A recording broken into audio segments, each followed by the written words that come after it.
I will tell you, inspiration is something that you've got to get in your life. You've got to find something that inspires you. You've heard me talk about my family. My wonderful wife, Pat, will be married 31 years in January. We have two of the most spectacular grandchildren you can imagine. I am so inspired by my family. I can't imagine anybody living in this country, anybody in this room that cannot find something that would inspire them to take action beyond the average person. You've got something in your life. I don't know if it's family. I don't know if it's finances. I don't know if it's just being benevolent, giving away. I don't know what it is. But you've got to identify something that inspires you. I've seen it in sports. I'm a boxing fan. I remember in 1990 in Tokyo, Mike Tyson took on a guy named Buster Douglas.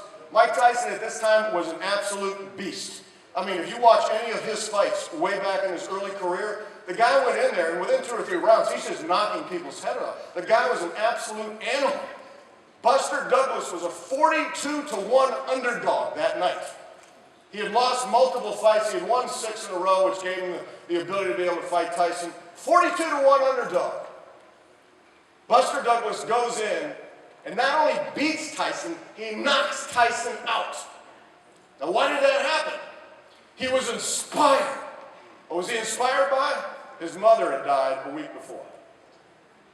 And he was inspired.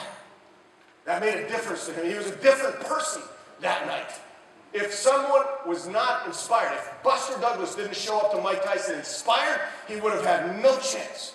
And if you think belief will attract people to you, you combine belief and inspiration, people will follow you like the Pied Piper.